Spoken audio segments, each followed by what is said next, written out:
Bonjour ou bonsoir selon l'heure à laquelle vous écoutez ce podcast. Je suis Estelle Djengue, pasteur de l'église Jésus-Christ, roi des nations.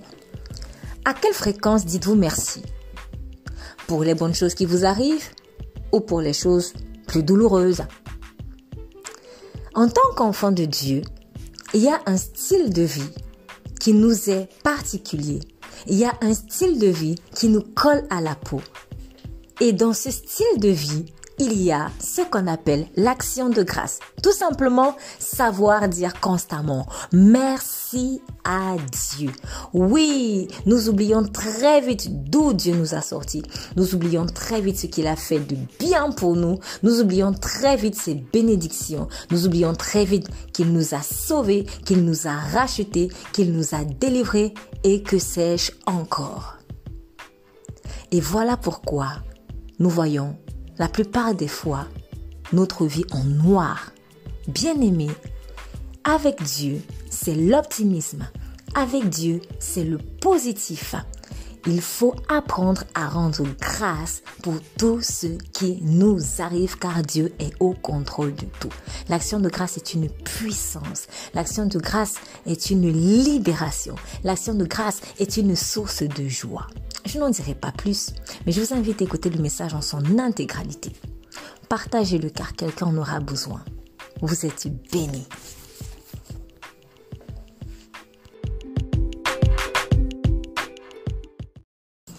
Donc, le 18 décembre 2022, J-13 pour la nouvelle année.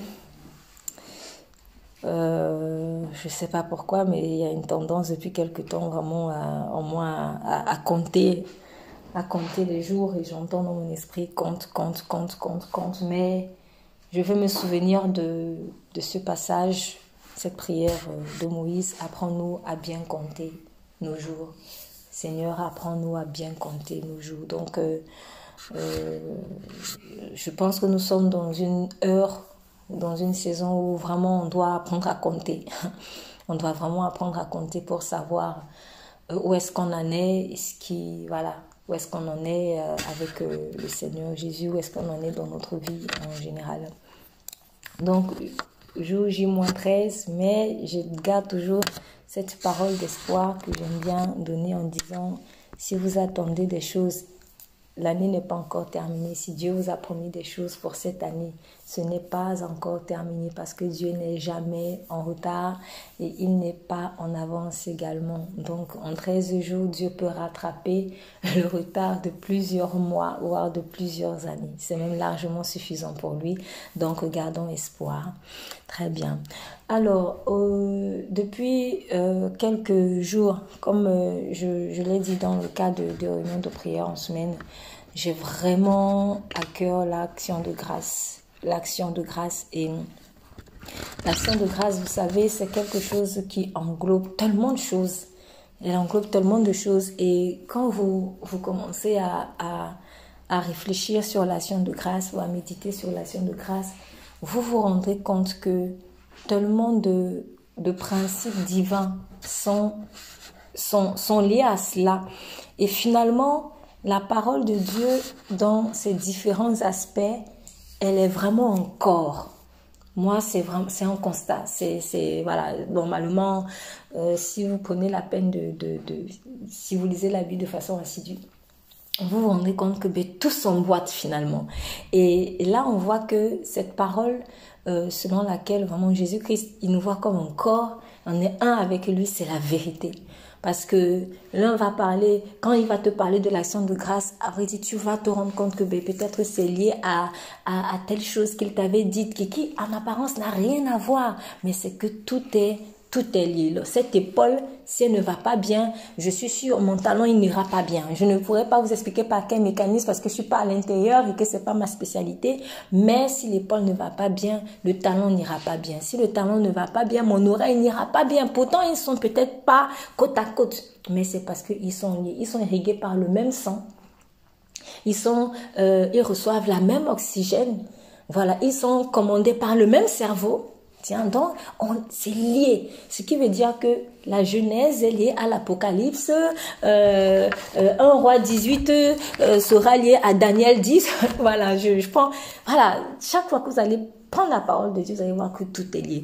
Donc, il y avait plein de choses qui me venaient en tête. Mais, et quand je réfléchissais dessus, je me disais, mais finalement, Seigneur, c'est quoi, de quoi dont il faut parler? Mais je me suis rendu compte, en fait, que pour aujourd'hui, en tout cas, l'action de grâce, c'est le nerf. C'est vraiment le nerf de la guerre, comme on dit, je me permets de l'expression. C'est très, très important, l'action de grâce. Je vais revenir sur le texte que j'ai partagé lundi dans le cadre de la prière pour le travail professionnel, l'entrepreneuriat en particulier. Donc, on va revenir sur Luc 17. On va un peu survoler dans la parole de Dieu. On revient donc dans Luc chapitre 17, s'il vous plaît.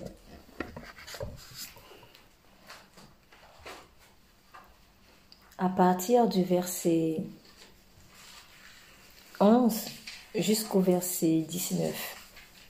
Donc, Luc chapitre 17, à partir du verset 11 jusqu'au verset 19, je demande une lecture, s'il vous plaît. Je reprends Luc chapitre 17. Luc chapitre 17. Tenez, il y a un micro. Luc chapitre 17 pour la lecture.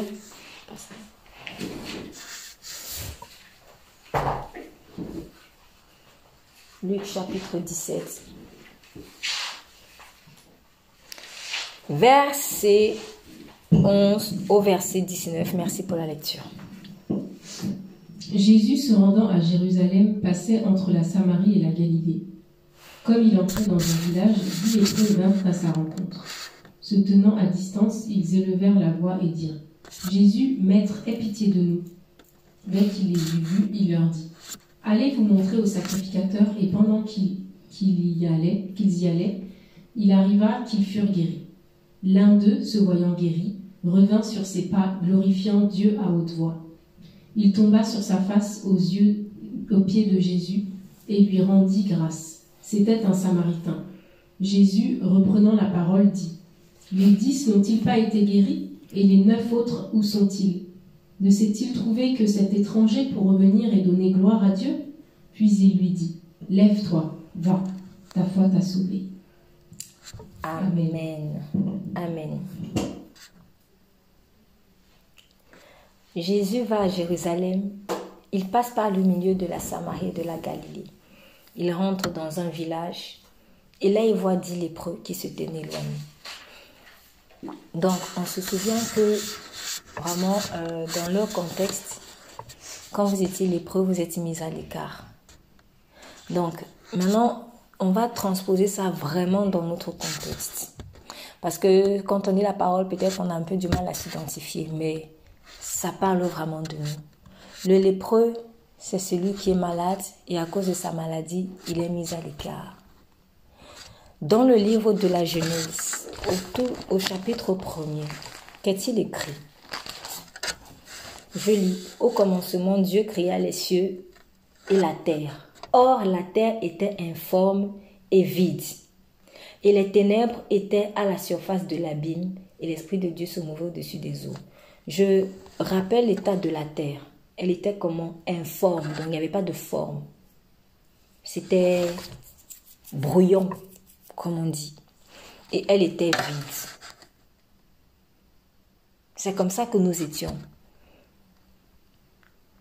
Et quand tu es informe, tu es vide, qu'est-ce qui se passait? Les ténèbres étaient à la surface de l'abîme.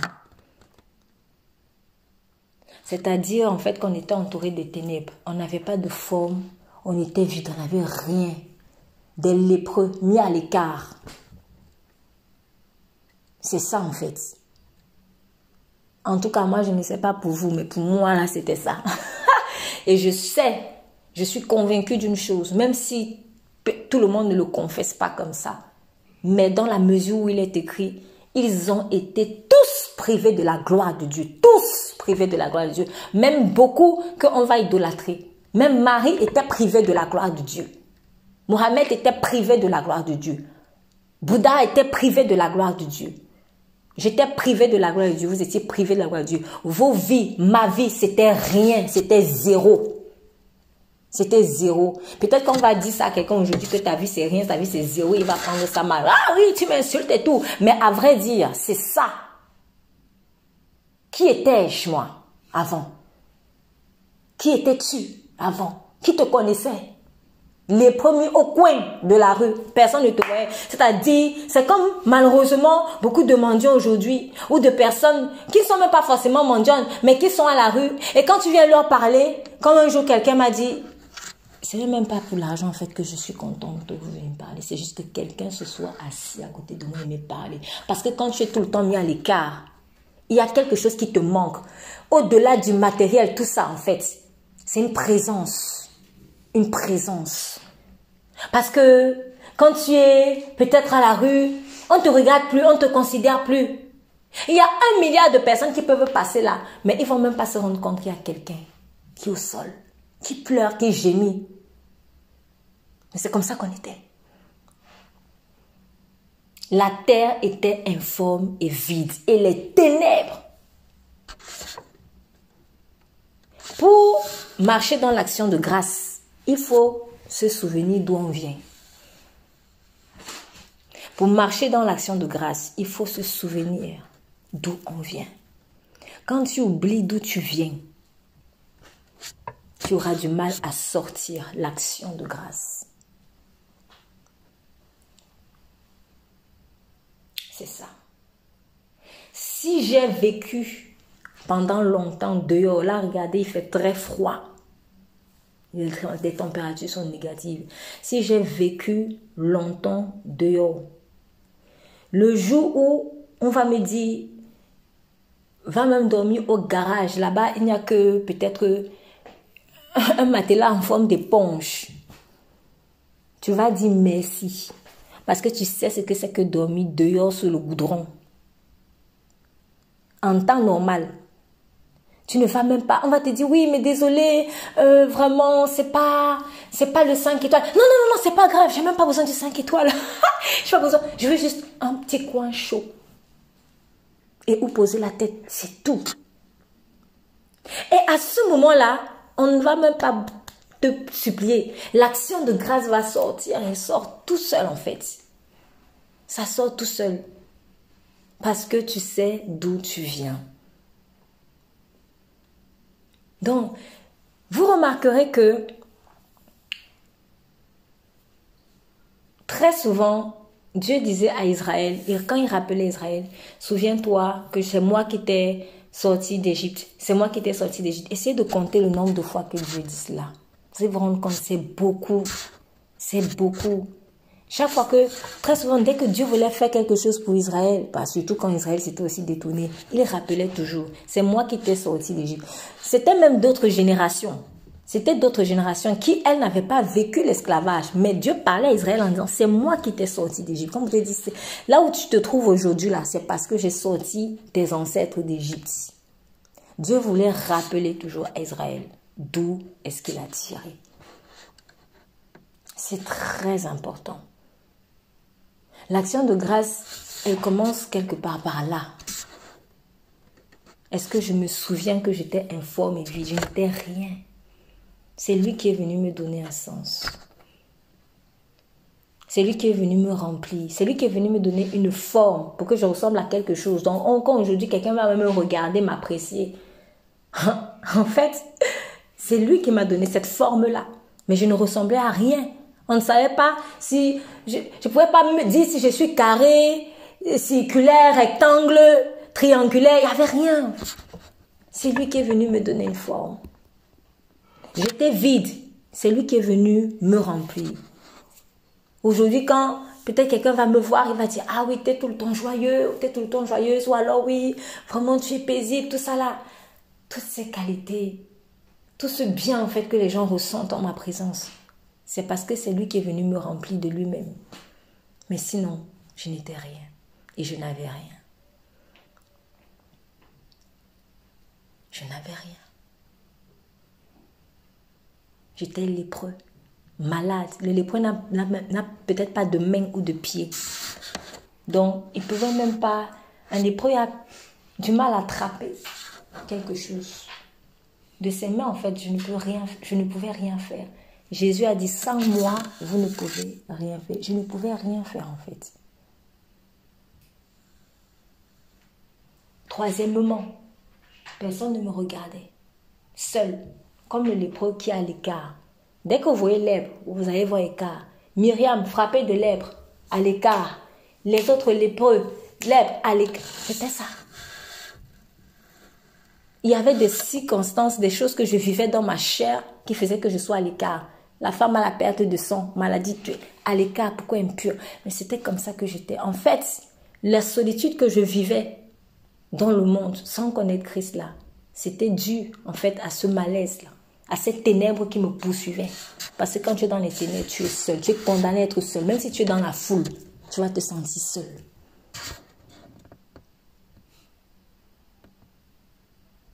Et malgré cela, le Saint-Esprit se mouvait au-dessus de moi. Déjà, avant même que le Saint-Esprit n'entre à l'intérieur de moi, ça là, ça devrait déjà être un sujet d'action de grâce puissant. C'est-à-dire que Seigneur, mince, malgré la lèpre, l'informe, le vide, je ne suis même pas encore morte. Hey, s'il n'était pas là, je serais où aujourd'hui? Est-ce qu'on se souvient, est-ce qu'on se pose même cette question constamment? Chaque fois que j'ouvre les yeux sur un point, sur un élément, quand je découvre un élément sur la personne de Dieu, je m'efforce en fait de me dire, ça mince Seigneur, si tu n'étais pas là, je serais où? Si tu ne m'avais pas dit ça, je serais où? Si tu ne m'avais pas révélé ça, je serais où aujourd'hui? Si tu n'avais pas fait telle chose, je serais où? Si tu ne m'avais pas donné ceci, j'aurais fait comment? Si tu n'avais pas fait cette connexion, j'aurais fait comment? Si tu ne m'avais pas interdit de faire ça, j'aurais fait comment? Parce que ça marche aussi dans l'autre sens. Si tu ne m'avais pas interdit, si tu ne m'avais pas freiné, je serais où aujourd'hui? Donc, l'action de grâce, premièrement, c'est une prise de conscience sérieuse de son état. Autrement, ce n'est que folie.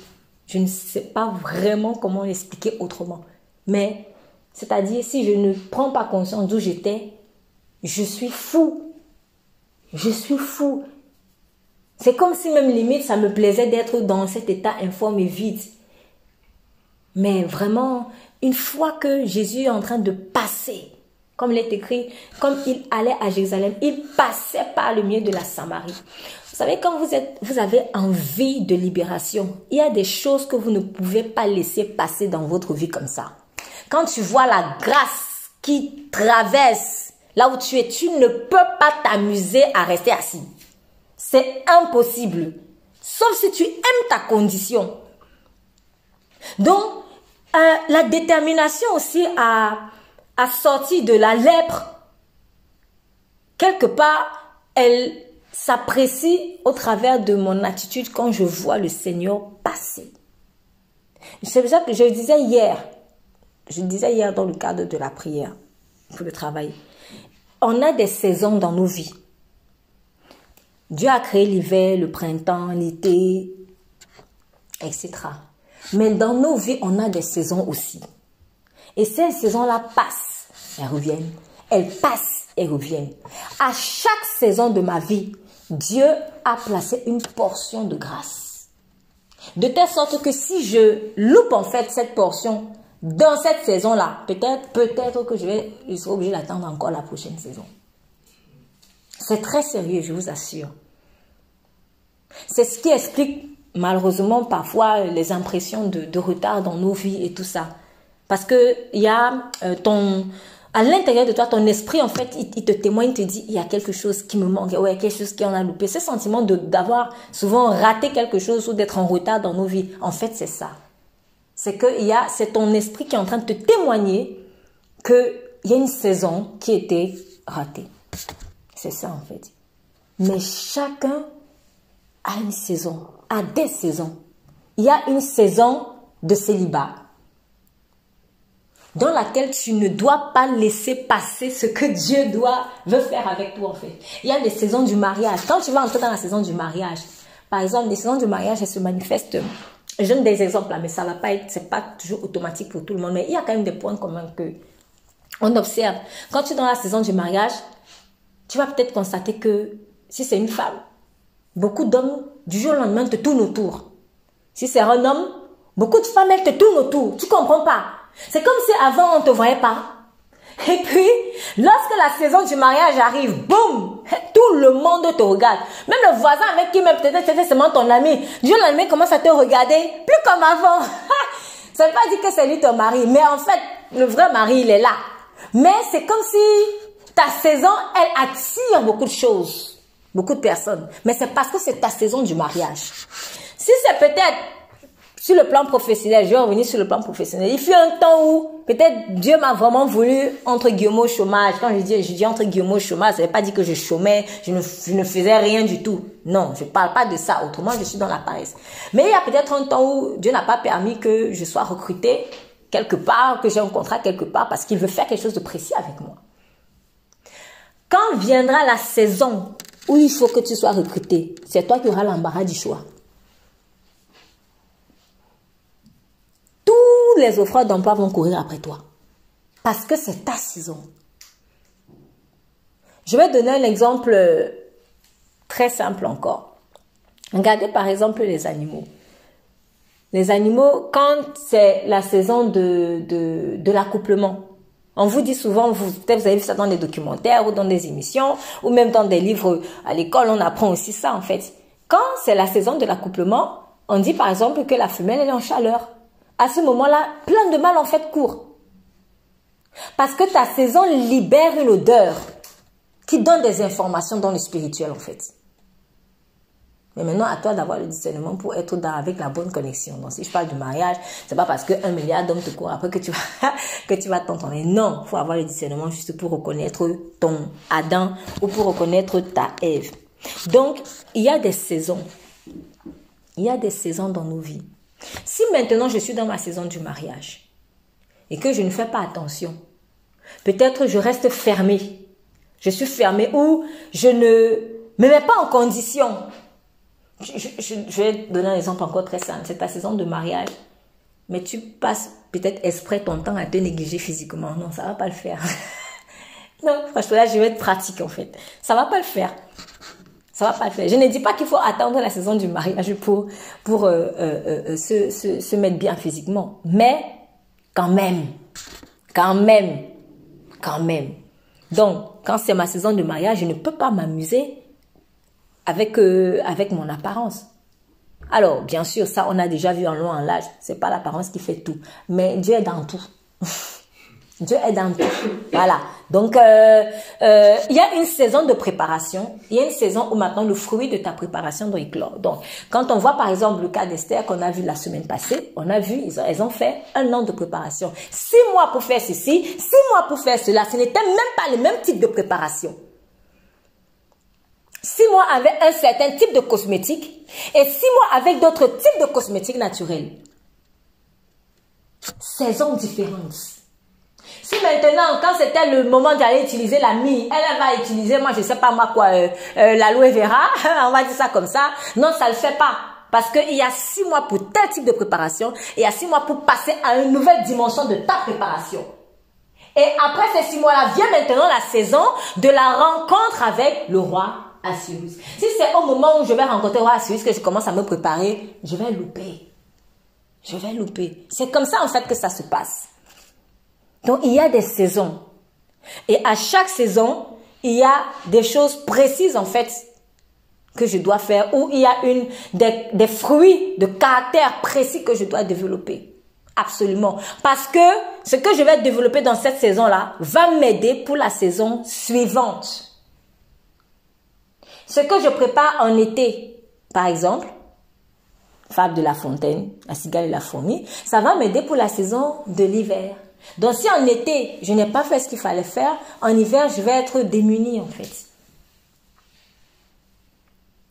Dans nos vies sont des saisons. C'est très, très important. Et pour revenir donc à la fameuse histoire des lépreux, des 10 lépreux, donc Jésus est en train de passer. Dieu merci pour eux, ces 10 lépreux-là n'ont pas loupé. Ils se sont dit, ah là, c'est l'occasion. Alors là, c'est l'occasion, parce que je suis tellement fatiguée d'être dans ma lèpre. Je ne vais pas laisser passer la grâce de Jésus-Christ. Aujourd'hui, c'est mon jour. Je ne laisserai pas ça passer. Et vous remarquerez que quand Jésus entrait, ce n'était pas forcément en grande pompe. Mais c'est eux-mêmes qui sont venus vers lui. Parce qu'ils savaient que c'est lui qui avait la solution. Ne laissons pas passer Jésus-Christ, quelle que soit la forme que Jésus-Christ va prendre. J'insiste, quelle que soit la forme que Jésus-Christ va prendre. Parce que aujourd'hui, il est monté, il est assis à la droite de Dieu. C'est vrai, il peut descendre là et t'apparaître. Tu vas le reconnaître. Mais peut-être Jésus va passer sous la forme d'un âne. Peut-être que Jésus va passer sous la forme de quelqu'un en fait. Peut-être Jésus va passer même sous la forme d'un lépreux. Je ne sais pas comment il va passer. Peut-être Jésus va passer sous la forme d'une opportunité. Je ne sais pas. Mais ne laissons pas passer Jésus-Christ, quelle que soit la forme qu'il prend. Parce que, à vrai dire, ce qu'il veut, c'est savoir si on peut le reconnaître en fait dans notre esprit. Parce que quand j'adore Jésus en esprit et en vérité, c'est mon esprit qui reconnaît l'esprit qui est dans la personne ou dans la chose, dans l'opportunité qui se présente à moi. C'est pour cela qu'il peut prendre des formes différentes. Pour que nous, on ne marche pas par l'apparence, mais qu'on marche par l'esprit. Donc, si je vois peut-être quelqu'un en train de passer ou quelqu'un qui vient me dire quelque chose, je ne connais même pas la personne. Elle vient me dire en un coup, va faire ceci, cela. Et en fait, à toi de reconnaître la voix de l'esprit dans ce qui a été dit. Et comme ça, tu ne laisseras pas passer Jésus-Christ. Et tu ne commettras pas l'erreur de ces compatriotes qui, à cause de la familiarité, oui, n'est-il pas le fils de ceci, le fils de cela? Il est écrit et il ne peut rien faire. Il n'a fait aucun miracle là-bas. C'est chez les étrangers qu'il allait faire les miracles. Mais les gens qui étaient même plus proches de lui, ils n'ont rien eu. Parce qu'ils ont laissé passer Jésus. Comme il avait pris la forme de quelqu'un de simple, de leur frère, de je ne sais pas moi. Ils ont laissé la familiarité gagner sur eux. Donc, souvent, ce n'est pas que Jésus ne peut pas faire quelque chose. Il est le Tout-Puissant. Mais c'est la réceptivité, en fait. C'est comment moi je reçois, je le reçois. Voici, je frappe. Celui qui entend ma voix, qui m'ouvre, j'entrerai chez lui. Je dînerai, je souperai avec lui. Il a la toute-puissance, mais j'ai besoin de la recevoir. Si je ne la reçois pas, je n'aurai rien. Si je lance une balle à quelqu'un maintenant et que la personne a les bras comme ça, elle ne recevra rien. Est-ce que le problème c'est chez moi? Non. C'est pas chez moi. C'est encore comme la stérilité par exemple. Si une personne dans un couple est stérile, le problème ce n'est pas peut-être chez celui qui donne. Si par exemple c'est le cas de la femme, ce n'est pas celui, le semeur en fait qui a un problème, mais c'est la réceptivité. C'est la réceptivité en fait. Donc soyons vraiment des receveurs, soyons sensibles et faisons comme les fils d'Issachar qui savaient compter les saisons. Il est écrit, ils avaient le discernement des temps. Les fils d'Issachar, ils avaient le discernement des temps. Ne laissons pas passer Jésus-Christ, s'il vous plaît. Ne le laissons pas passer. Si je le laisse passer, c'est que je n'ai même pas, je ne suis pas fatiguée de ma lèpre. Je ne suis pas fatiguée. Il faut qu'on soit fatigué. Il faut qu'on soit fatigué de nos situations. Il faut qu'on soit fatigué. Jusqu'à quand je vais rester informe et vide ou lépreux? Jusqu'à quand? Donc, il est passé, 10 lépreux l'ont vu et ils ont crié, Jésus, Maître, aie pitié de nous. Jésus, Maître, aie pitié de nous. Ce qui me plaît ici, c'est qu'ils ont fait comme Bartimée. Quand vous voyez ce que Bartimée a fait, il a dit, Fils de David, Jésus, fils de David. Ici, vous voyez la révérence. Vous voyez la révérence. Le Seigneur Jésus est l'humilité par excellence. Il est l'expression de l'humilité par excellence. Mais lui-même, il met dans cette humilité-là. Je ne sais pas pourquoi je veux même dire mais c'est juste parce que notre façon de comprendre est un peu dure. Donc, je vais utiliser une façon de comprendre très simple. Mais je n'ai pas dit mais parce qu'il n'y a pas d'opposition dedans. Donc, Jésus, l'humilité en personne, a dit à ses disciples, vous m'appelez maître et vous faites bien. Le maître, c'est celui qui est au-dessus du disciple. Vous m'appelez maître et vous faites bien. Donc, il y a dans l'action de grâce, si je veux introduire une autre caractéristique de l'action de grâce, c'est que tu reconnais en fait le maître. Tu reconnais en fait ta position, ta petite position. Voilà, c'est ça. Et c'est pour ça que l'action de grâce, elle est souvent difficile. Parce que quand on est rempli d'orgueil, ça ne passe pas. Mais dis merci, c'est humble. Hein? Dis merci, c'est une preuve d'humilité. Parce que tu reconnais que tu n'avais rien. Et que ce que tu as là, c'est grâce à l'autre. Donc, je reprends. Le premier aspect de l'action de grâce, la prise de conscience que je n'étais rien. On ne me connaissait pas, j'étais informé vide. J'avais pas de sens, inexistant. Et lui, il est venu me donner un sens. Comme ça. Je n'ai rien demandé. Je n'ai rien demandé. Et même si j'ai même demandé, ce qu'il m'a donné, c'est au-delà même de ce que j'ai demandé. Donc, voilà là où la libération, peut-être l'esprit d'action de grâce va vraiment se développer. Donc, une prise de conscience permanente, une conscience permanente d'où je viens. Deuxièmement, maître. Maître. C'est-à-dire, dans l'action de grâce, elle est directement attachée en fait à l'humilité. Directement attachée à l'humilité. En fait, dans l'action de grâce, tu reconnais ta dépendance vis-à-vis de l'autre. Tu reconnais ta dépendance vis-à-vis de l'autre. Et les parents avec leurs enfants, les pères et mères avec leurs enfants, vous le montrez tous les jours. Quand je viens donner à manger à mon fils ou à ma fille, tiens, prends. Il prend seulement. Désolé, il prend seulement. Il mange, il mange, il mange. Hé, on dit quoi? Est-ce que quelqu'un se reconnaît? Qu'est-ce qu'on dit? Ça énerve. Parce que tu te dis, mais attends, il se prend pour qui? En fait, quand il ne dit pas merci, qu'est-ce qu'il est en train de te dire? Tu es ma servante. Et ça passe pas. Alors, nous, on fait ça avec nos enfants. On prend ça d'où? On prend ça de Dieu. Donc, l'esprit d'action de grâce, en fait, quand je rends grâce, je suis en train de reconnaître, c'est lui qui est le maître. C'est moi qui suis même le serviteur. Il n'y a même pas peut-être au début, parce que je ne vais pas prendre mon fils comme mon serviteur, mais quelque part, je suis en train de reconnaître qu'il est au-dessus. Et même lorsque, si même moi peut-être, soit le père, soit la mère, si je demande à mon enfant, on va me prendre ceci. Et qu'il va prendre, il vient me donner, quand je dis merci, c'est aussi de l'humilité parce que je reconnais en fait que ce que j'ai là, ça dépend du service qu'il m'a rendu. C'est pour cela que Dieu vous dira merci et vous dit même constamment merci si vous êtes attentif. Dieu nous dit constamment merci. Alors si lui, Dieu, qui nous donne tout, lui nous dit merci. Et nous, c'est une culture dans le royaume des cieux en fait, le merci. C'est une culture. Et je suis souvent choquée de voir comment Satan il se l'approprie.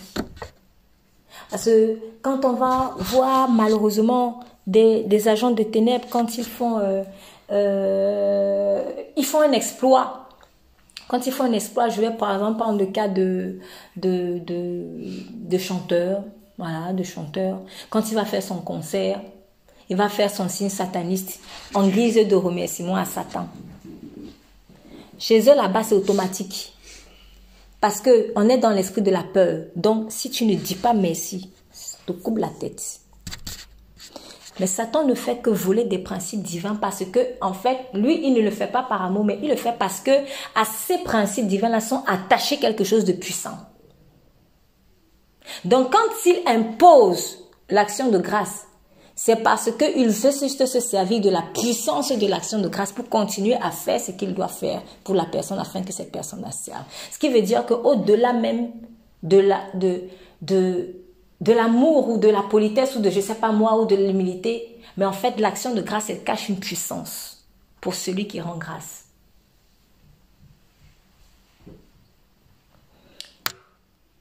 L'action de grâce est comme un multiplicateur de la grâce. Quand je dis merci, c'est comme si entre guillemets, je dis bien entre guillemets, ça encourage Dieu à faire encore.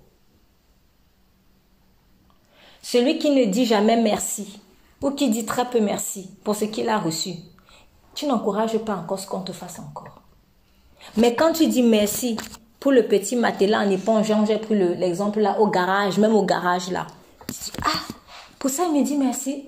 Ah, faites vite, donnez-lui une maison.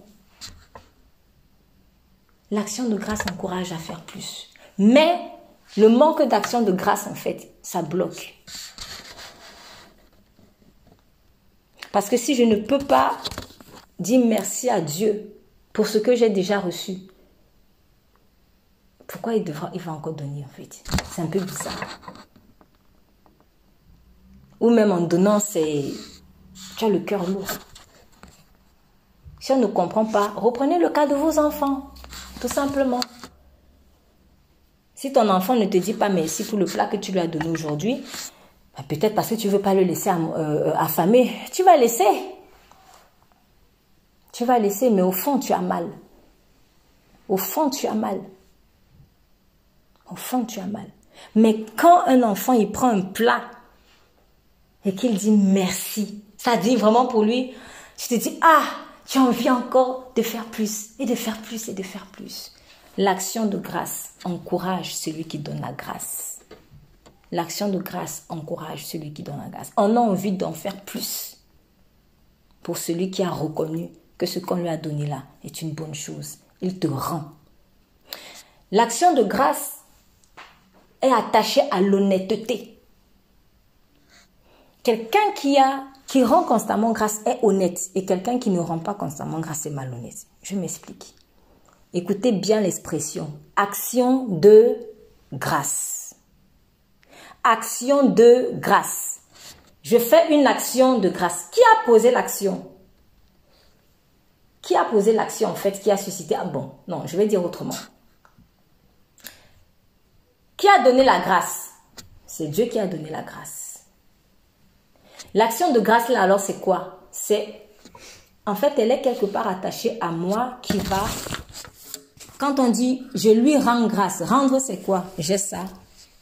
Je te redonne. Ça ne m'appartient pas. Donc, tu m'avais donné et moi, je te rends.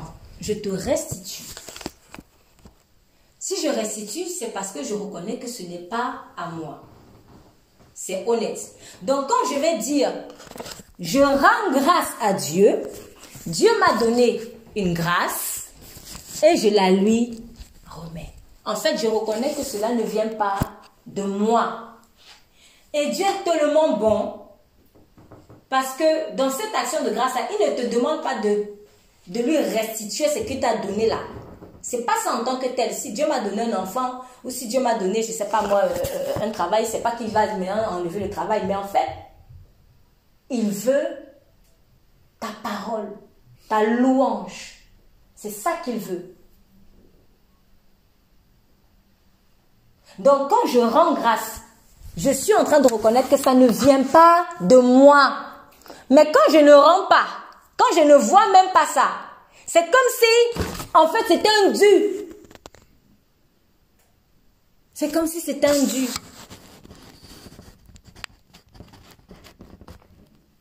Mais Dieu ne nous doit rien.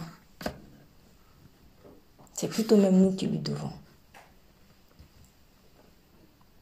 C'est pour cela que Jésus était un peu choqué.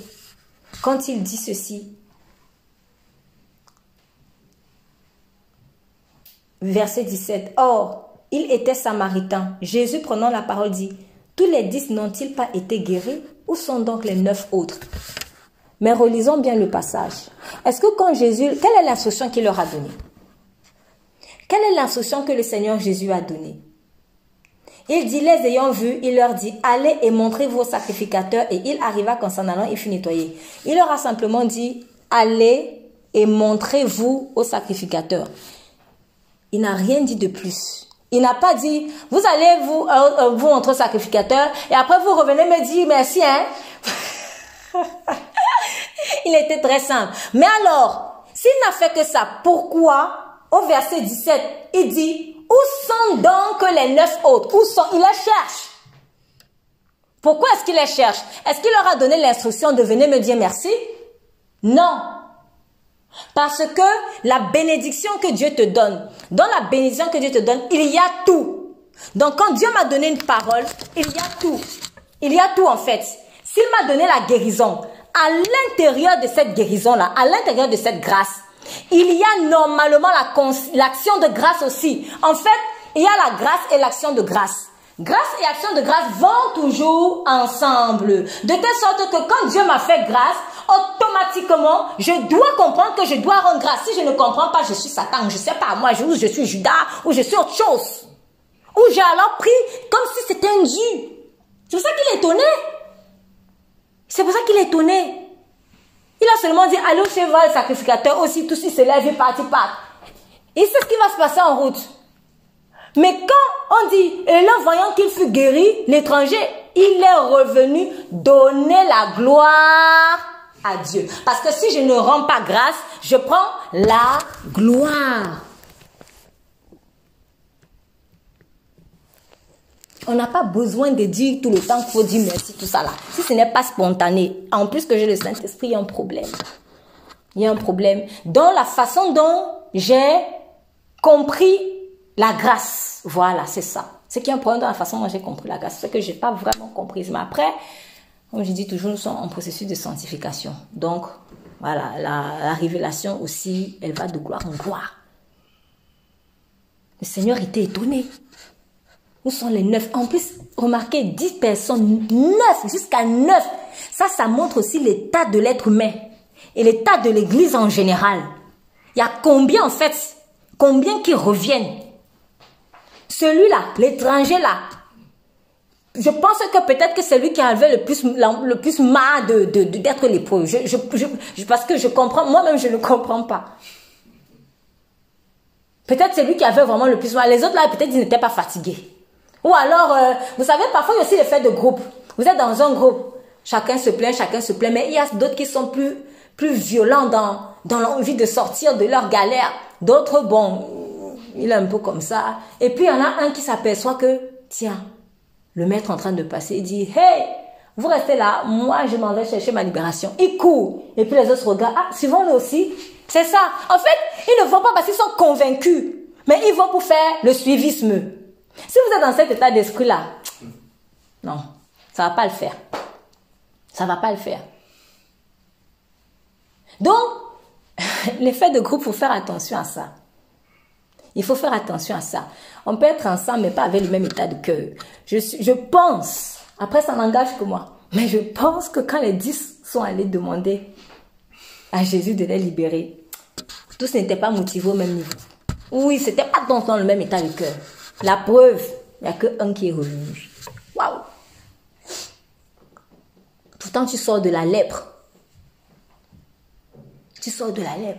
Donc, c'est comme si, finalement, ils étaient dans un état d'esprit tel, ah, si je suis malade, je suis malade. Si on me guérit, je suis guéri.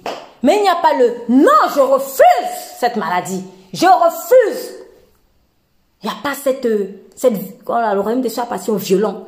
Il n'y a pas cette violence spirituelle là dans le bon sens du terme en fait. Parce que quand tu es violent dans le bon sens du terme, tu ne peux ne pas rendre grâce à Dieu. Je parle d'une scène violente, je ne parle pas d'un zèle amer. C'est dans le zèle amer que peut-être je ne vais pas revenir rendre grâce. Donc dans quel état d'esprit j'obtiens ma délivrance? Dans quel état d'esprit? Est-ce que je la veux vraiment? Quand je la veux vraiment, toute la gloire sera toujours à Dieu. Toute la gloire sera toujours à Dieu. C'est ça. Donc le Seigneur Jésus était étonné parce que les 10 autres là, dans les 9 autres ne sont pas venus. Pourtant, il ne leur a pas donné cette instruction. Mais il savait très bien qu'en libérant la grâce de la guérison, à l'intérieur de la grâce de la guérison, il y avait l'action de grâce pour la guérison. Parce que l'une va toujours avec l'autre. À la grâce s'attache l'action de grâce. Donc, si c'est vraiment la grâce que j'ai reçue, je vais automatiquement donner l'action de grâce. C'est comme ça. Donc, si je ne donne pas donc constamment l'action de grâce, cela signifie que je n'ai pas compris que j'ai reçu la grâce. Peut-être j'ai pris ça comme on devait me donner, comme l'enfant. Quand j'ai donné l'exemple, il ne dit pas merci parce qu'on dirait que pour lui, sa mère ou son père, c'est son serviteur, sa servante, son esclave. Tu devais faire ça pour moi. En gros, je mérite que tu me donnes ça. Mais non, c'est pas ça. C'est pas ça. C'est pas ça.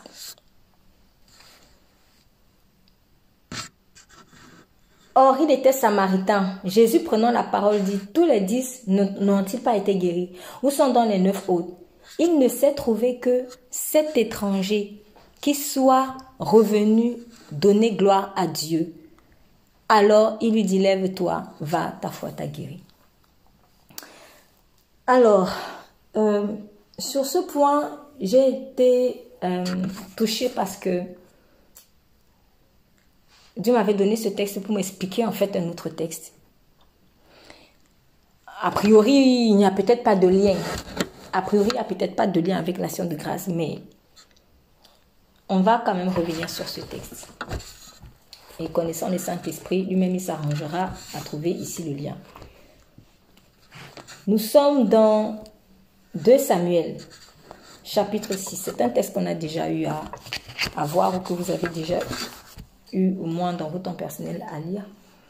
2 Samuel, chapitre 6.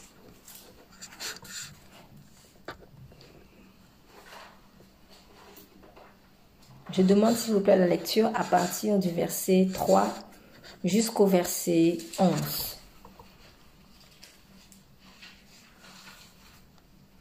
Bon, jusqu'au verset 12. Verset 3 jusqu'au verset 12, s'il vous plaît.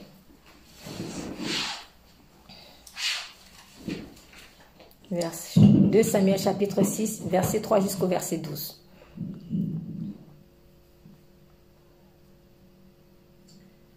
Ils mirent sur un char neuf l'arche de Dieu et l'emportèrent de la maison d'Abinadab sur la colline. Uza et Ashojo, fils d'Abinadab, conduisaient le char neuf.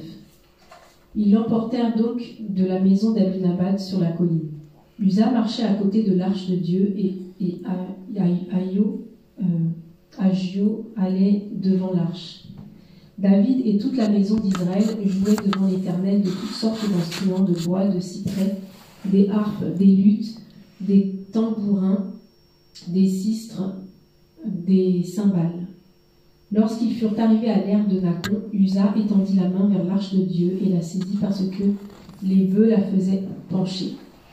La colère de l'Éternel s'enflamma contre Uza, et Dieu le frappa sur place à cause de sa faute. Uza mourut là, près de l'arche de Dieu. David fut irrité de ce que l'Éternel avait frappé Uza d'un tel châtiment, et ce lieu a été appelé jusqu'à ce jour Péretz Uza. David eut peur de l'Éternel en ce jour-là, et il dit, « Comment l'arche de l'Éternel entrerait-elle chez moi ?» Il ne voulut pas retirer l'arche de l'Éternel chez lui dans la cité de David, et il la fit conduire dans la maison d'Obed-Édom de Gath. L'arche de l'Éternel resta 3 mois dans la maison d'Obed-Édom de Gath, et l'Éternel bénit Obed-Édom et toute sa maison. On vint dire au roi David, l'Éternel a béni la maison d'Obed-Édom et tout ce qui est à lui à cause de l'arche de Dieu. Et David se mit en route, et il fit monter l'arche de Dieu depuis la maison d'Obed-Édom jusqu'à la cité de David au milieu des réjouissances. Amen. Amen. Alors, c'était le passage que j'étudiais à la base et de fil en aiguille, Dieu m'a amené dans Luc 17 pour faire vraiment un parallèle qui est très très important, vraiment. Alors l'arche, c'était un peu le brouillon hein, à Jérusalem, l'arche était à gauche, etc. On n'en prenait plus vraiment soin et bon, finalement, par la grâce de Dieu, il retrouve l'arche et puis on l'amène dans la maison d'un certain Abinadab sur la colline. Et cet Abinadab-là, il avait 2 fils, Ajour, Uza. Malheureusement, ce n'était pas des Lévites. Or, on sait très bien que seuls les Lévites devaient porter l'arche. Et alors que les bœufs étaient en train de rejamber, donc il a semblé que l'arche allait tomber. Et puis, Uza a osé porter la main sur l'arche de Dieu. Et puis, Dieu l'a frappé. Donc, c'est quelque chose qui a choqué les Israélites, en particulier David. Et David a eu peur. David a eu peur et il fut affligé de ce que l'Éternel avait fait une brèche en la personne d'Uza et jusqu'à ce jour, on l'a appelé celui-là Pérez Uza. David eut donc peur de l'Éternel en ce jour-là. Et il dit, comment l'arche entrerait-elle chez moi? Il s'est dit, ah, mais moi je vais laisser entrer ça comment ici? Bon, à vrai dire, est-ce que David avait quelque chose à se reprocher? Non, il n'avait pas quelque chose, il n'avait pas une raison fondamentale de ne pas forcément amener l'arche, apporter l'arche chez lui. Mais lui, ici, il avait quand même quelque chose à se reprocher parce que, en tant que berger d'Israël, il savait très bien que normalement, c'était les Lévites qui devaient seulement le faire. Donc, ce n'était pas à la place ou le rôle d'Ajo et d'Uza qui n'étaient pas forcément consacrés pour ça de le faire. Et bien, les conséquences ont été que la mort, Uza est mort. Donc, mais il a eu quand même peur. Donc, la correction d'Uza a eu un effet, voilà, un effet de terreur sur la vie, sur le cœur de David. Et puis, il s'est dit, donc, comment l'arche va-t-elle entrer? Donc, à ce moment-là, il s'est dit, non, moi, je ne vais pas prendre l'arche. Je refuse. Et David ne voulut point retirer l'arche de l'Éternel chez lui dans la cité de David. Mais il la fit conduire dans la maison d'Obed et d'Om de Gath. Alors, ce qui m'a précisément touché ici, c'est le fameux Obed et d'Om de Gath. Obed et d'Om de Gath. Donc David a dit, ah non, non, moi je ne vais pas prendre l'arche. Bon, amenez chez Obed et d'Om. Et pour ma part, je dis encore, ça n'engage que moi, mais pour ma part, il y a un côté pas très très honnête ici, je trouve. Je trouve qu'il y a un côté lâche quelque part de la part de David. Parce que si tu te dis, lâche, j'amène ça chez moi, ça va me tuer. Donc tu te dis, lâche ici, là, voilà, c'est la colère de Dieu, ça va tuer les gens. Mais tu amènes quand même chez quelqu'un. Et tu ne te dis pas que ben, si ça va frapper là-bas, lui va mourir. Non, non, non. En gros, si ça doit frapper quelqu'un, c'est pas moi, on amène ça là-bas. Il n'a pas laissé l'arche ailleurs ou sous une tente, chez personne, pour que, on va dire entre guillemets, personne ne soit à l'abri. Mais il a quand même amené chez quelqu'un. De telle sorte que s'il y a un problème, peut-être qu'éventuellement c'est Robert Edom qui va écoper. Ça, je trouve que c'est un tout petit peu lâche. C'est un tout petit peu lâche, voire très lâche même. Et même si je dis toujours que ça n'engage que moi, il y a une idée, quelque chose qui pour moi a été comme une conviction de plus ou un argument de plus pour me faire penser que David a quand même un peu agi par lâcheté. Parce que le fameux Obed Edom, Obed Edom signifie celui qui sert Edom. C'est un nom fort. Après, vous pouvez porter des noms qui ne correspondent pas à ce que vous êtes, hein, malheureusement. Mais je pense que quand on appelle quelqu'un celui qui sert Edom, il y avait quelque chose. Edom n'est pas d'Israël. Edom, c'est le fils d'Ésaü. C'est la descendance d'Ésaü. Ce n'est pas dans la descendance d'Israël. C'est dans la descendance d'Ésaü. Donc, si moi je suis israélite et j'appelle mon fils Obed Edom, moi je trouvais ça un peu bizarre. Après, peut-être que c'est arrivé, peut-être. Mais je vais essayer d'avoir un raisonnement très simple et voilà, très très simple. Donc, je partirai des a priori, mais d'un a priori simple. Donc, je peux être israélite et je vais dire c'est Edom.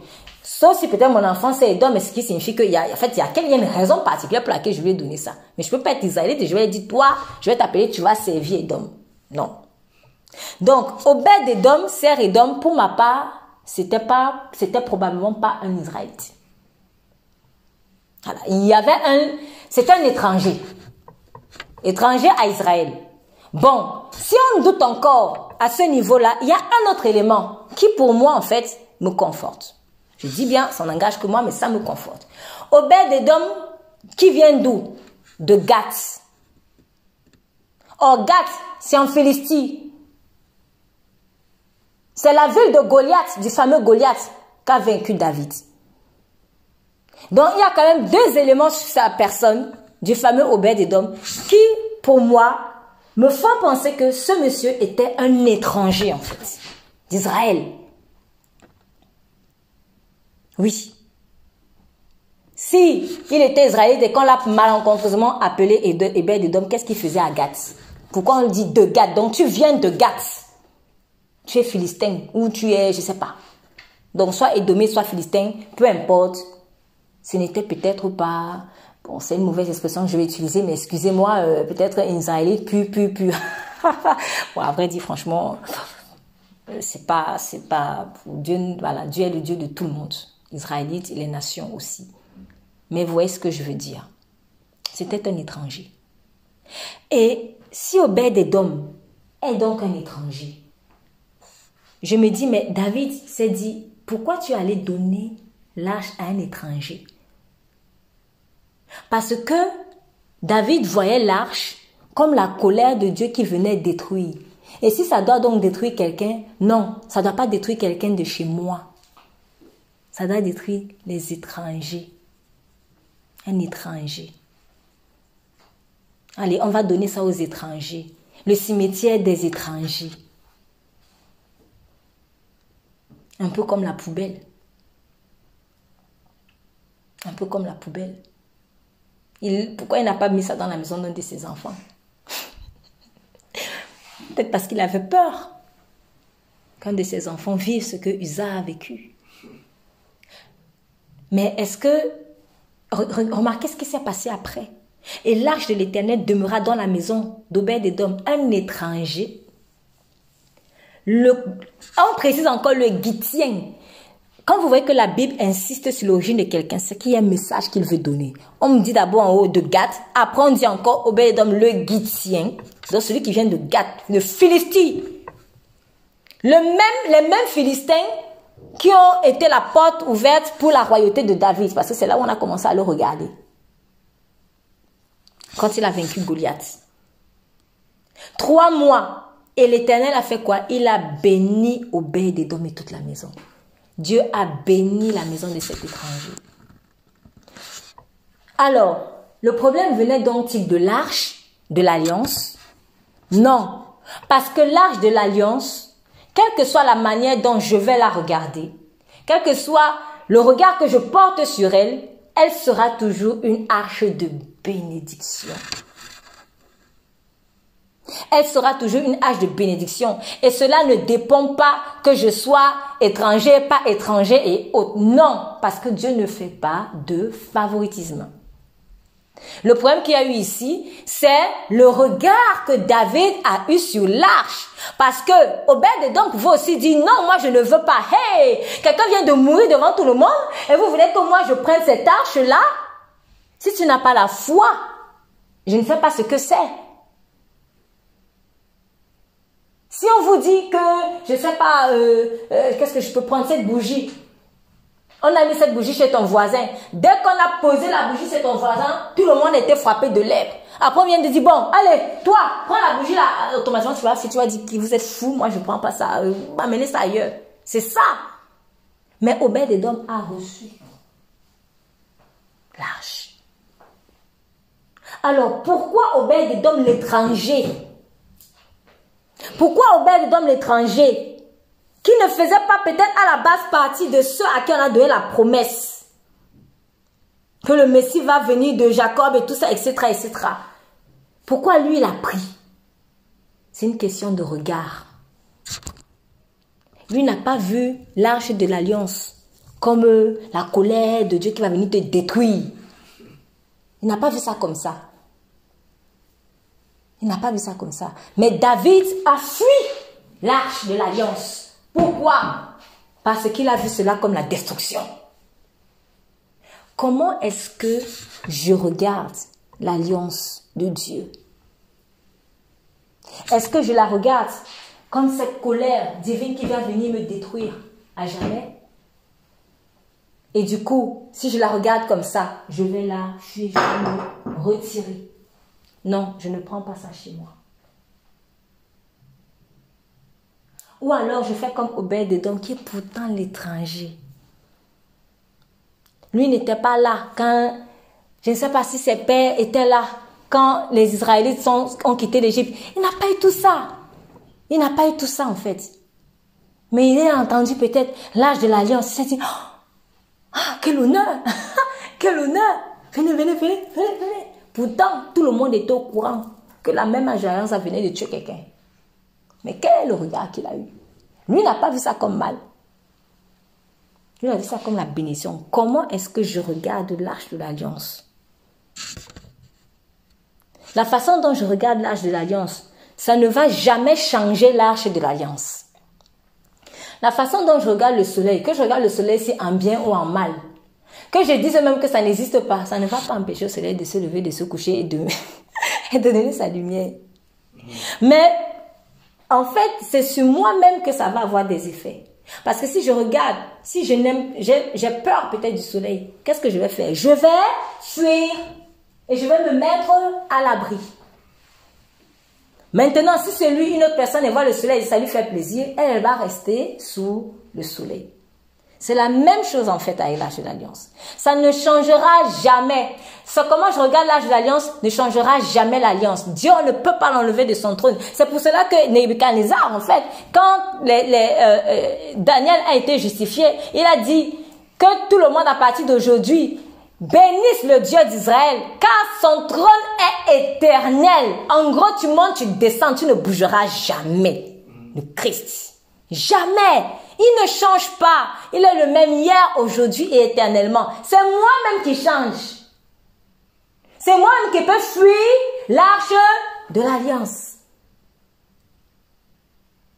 Donc c'est une question de... Ah oui, merci Saint-Esprit. Je reviens encore sur la réceptivité en fait. C'est une question de réceptivité. Si je reçois, je vais être béni. Si je fuis, je ne vais pas être béni. C'est comme ça. Mais l'âge de l'alliance, elle est toujours l'alliance de la bénédiction. Partout elle passe, elle bénit. Jésus est passé par le bouc, il est passé. Les autres ont fui. Ah ben voilà. Les 9 autres, qu'est-ce qu'ils ont fait? Ils ont pris la bénédiction et on les a plus vus. On dirait qu'ils sont venus à Jésus seulement pour ça. C'est comme s'ils ont fui. Vous êtes partis comme des voleurs. Vous ne venez pas rendre grâce. Ils ont fui l'alliance en fait, qui était en train de passer, alors que c'était leur saison, c'était leur moment. L'autre, il est revenu. Un étranger. Un étranger. Un étranger. Je dis toujours, quand Dieu commence à utiliser des étrangers, faisons attention. Des étrangers à ce que moi je devais recevoir à la base. Et de la Genèse Apocalypse, vous voyez que plein de fois, Dieu fait ça en fait. Esther, par rapport peut-être à Vasti, on peut dire c'est une étrangère. C'est une étrangère. Quelqu'un qui peut-être a priori n'avait pas été élevé dans un château ou des trucs comme ça. Mais c'est une étrangère qui vient donner la leçon de comment se soumettre à son mari, à son roi. Comment se sacrifier pour son peuple. Une étrangère. Alors que moi, peut-être, j'ai grandi, c'est-à-dire j'ai été éduquée dans les rouages de comment il faut être une reine. Faisons attention à ça. À un moment donné, en fait, Dieu, quand il voit que c'est dur, il va passer par des étrangers. Des gens qui n'ont même pas eu qui n'ont pas eu peut-être soit la même éducation, soit la même mission, soit la même formation, soit la même, je ne sais pas. Obed-Édom, ses ancêtres n'étaient pas là quand ils ont vécu tout ce que les ancêtres des Israélites ont vécu. Mais lui, il l'a accueilli dans l'humilité. Lui n'a pas vu, je sais pas comment dire, la frappe d'Uza comme quelque chose de mauvais. Il n'a pas vu ça comme ça. Lui, il l'a accueilli et il était béni. Et toute sa maison a été bénie. C'est là que vous voyez que quand on lit dans la Bible, les Philistins, les Édomites, tout ça là, on voit comment, oui, moi je suis d'Israël, lui les Édomites. À vrai dire, Dieu ne frappe pas les Édomites ou Dieu ne frappe pas les Philistins parce qu'il est Philistin. Dieu ne me frappe pas, ne va pas me frapper parce que je suis philistine, ou parce que je suis édomite, ou parce que je suis madianite, ou parce que je suis moabite. C'est même pas ça. Parce que si c'était ça, Ruth ne serait jamais la femme de Boaz et l'ancêtre de Christ. Jamais. En fait, Dieu, c'est le cœur qui cherche. Donc si dans le cœur de l'étranger, il va trouver ce qui est bon pour lui, il va rester là-bas. Et cet étranger-là va être au bénéfice donc de l'alliance et de tout ce que l'alliance est venue porter. Donc, comment est-ce que je regarde l'arche de l'alliance? Il faut prier. Ça va m'aider en fait pour l'action de grâce. Donc, la tendance, comme je disais, la tendance dans l'action de grâce, c'est que, quand je parlais du travail professionnel, soyons honnêtes avec nous-mêmes. Soyons honnêtes. J'ai posé cette question et je la repose encore. Vous voyez, sur la plupart des gens, ou moi-même personnellement, prends ta propre vie et dis-toi, combien de paroles positives j'ai données sur mon travail professionnel depuis que j'ai ce travail-là? Et combien de paroles négatives j'ai données? Quand vous entendez les discours, il y a plus de paroles négatives en fait que je donne par rapport au travail que j'ai que de paroles positives. À vrai dire, mais ce n'est pas normal. Ce n'est pas normal.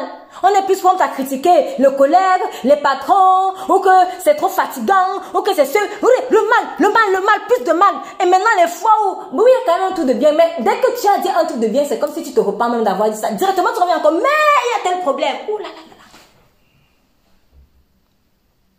là. En fait, cette façon négative de voir l'alliance là, ça nous prive de la bénédiction. Ça nous prive de la bénédiction. Et ça blesse le cœur de Dieu. Et l'action de grâce, elle ne peut pas sortir. Elle ne peut pas sortir en fait. Elle ne peut pas sortir si je suis tout le temps en train de voir ce que je vis avec lui comme négatif. Pourtant, remarquez, on n'est même pas en train de parler de Saül ou de quelqu'un, je ne sais pas moi, on entend parler de David. Hein. C'est comme pour dire vraiment, Dieu ne fait pas de favoritisme. Hein. Il ne fait vraiment pas de favoritisme. On parle quand même de David. Mais pour peu que David a vu mal l'arche de l'alliance, lui aussi, il s'est coupé. Il s'est coupé. Il s'est coupé. Et quand c'est comme ça, qu'est-ce que je dois faire? Et c'est là où aussi vraiment je rends grâce au Seigneur pour sa miséricorde. Dieu est un Dieu de miséricorde. Parce que c'est tout le monde qui avait vu que Uza avait été frappé. Donc, je pense que c'est plus ou moins tout le monde qui était traumatisé. Ça a effrayé beaucoup. Bon, finalement, on allait donner chez un étranger, allez pas prendre l'âge de l'alliance. Lui, il a pris, mais lui, il était béni. Et on dit, verset 12, puis on va dire à David, l'Éternel a béni la maison de Obed-Édom et tout ce qui est à lui à cause de l'arche de Dieu qu'il avait reçu. Alors, qu'est-ce que David a fait? Ça, cette partie me plaît beaucoup et vraiment, je prie qu'on ait toujours cette attitude. Alors, David s'y rendit. Il s'y rendit et fit monter l'arche de Dieu de la maison d'Obed-Édom en la cité de David avec joie. En fait, je vois ici la repentance. David n'a pas fait, quand on lui a dit, oui, Dieu a béni la maison d'Obed-Édom. Ah bon? Ah bon? Il a dit, hein? Ah non, non, non, non, allez, on fait marche arrière. On va reprendre l'arche. C'est ça. Et comment? Dans la joie. Dans la joie. Quand j'ai vu que j'ai fait une erreur, j'aurais peut-être pas dû me séparer l'alliance. Eh ben non, je reviens dans la joie. Et malheureusement, sa femme, elle n'a pas fait la même chose. Parce qu'il était tellement joyeux de réaliser qu'il a mal vu. Il a mal vu. En fait, non Seigneur, je vois que j'ai mal vu les choses. Je vois que j'ai eu un mauvais regard sur l'âge d'alliance. Mais je crois, je déclare, je confesse que ton alliance est une alliance de bénédiction. Parce que j'ai vu ce que tu m'as enseigné au travers du témoignage d'Obed-Édom. Donc je reviens. Je reviens, Seigneur. Je reviens. Faut revenir. Faut revenir dans l'humilité et dans la joie. Et tu lui rends grâce pour la leçon même de Douza. Seigneur, merci pour la leçon d'Ouza, parce que je comprends en fait que tu n'es pas un Dieu de familiarité en fait. Oui, quand tu es saint, voilà, quand ça va pas, tu frappes. Mais c'est une bonne chose. C'est une bonne chose. Il a compris ça. Et il est revenu. Mais c'est pas tout le monde qui est revenu. C'est pas tout le monde qui est revenu. C'est là où je voulais faire le contraste entre vraiment quand je réalise que j'ai mal vu l'alliance et que je veux revenir. Et il y a aussi d'autres personnes qui réalisent qu'ils ont mal vu l'alliance, mais ils ne veulent pas revenir. Donc David voit que, bon, alors là, non, je vais récupérer l'arche de l'alliance et il revient avec joie. Et on vous dit, quand il sautait de toute sa force devant l'Éternel, il était sans d'un éphod de lin. Et toute la maison, David et toute la maison d'Israël fit ainsi monter l'arche de l'Éternel avec des cris de joie, son de trompette. Donc je crois qu'il n'y avait pas que David qui finalement était très joyeux de récupérer l'arche dont ils ont eu peur. Voilà. Donc ils sont revenus en fait. Entre parenthèses, avant d'aller plus loin. En fait, quand on parle de repentance, par rapport au passage où il est écrit, c'est Jésus l'a dit, Jean-Baptiste aussi l'a dit, repentez-vous car le royaume des cieux est proche.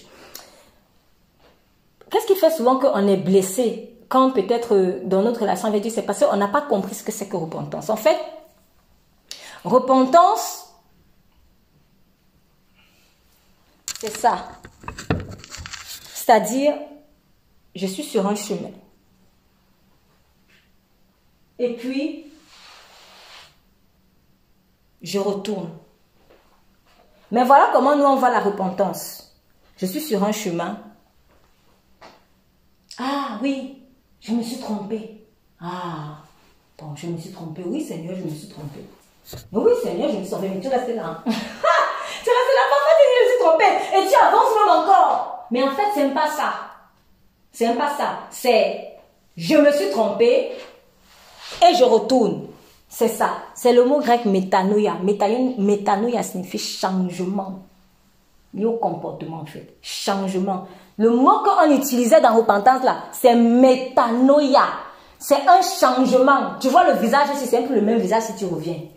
C'est un changement mais de comportement. Et en fait, beaucoup d'enfants de Dieu, eux, ils ont cru que la repentance c'était, oui, j'ai parlé à Dieu, j'ai dit à Dieu, et puis ça s'arrête là, c'est faux. Il n'y aura jamais de fou comme ça. Et tu seras tout le temps déçu. Dieu veut voir la métanoïa, une transformation. Tu as changé de direction. Ton pied était comme ça, on voit que c'est maintenant comme ça. Mais il faut qu'on voit ça en pratique. C'est pour cela qu'il dit, celui qui écoute ma parole, qui la met en pratique, il insiste beaucoup sur la pratique. Parce qu'en fait, c'est dans la pratique là qu'il y a le métanoïa. C'est pas juste que parler. C'est pas ça. Et c'est ce que David a fait. Parce que David aurait pu dire, ah, d'accord. Il a bien dit, ok Seigneur, vraiment, j'ai compris. Oui, Seigneur, j'ai compris que, oui, maman, tu bénis, tu es là, j'annonce, tu bénis et tout.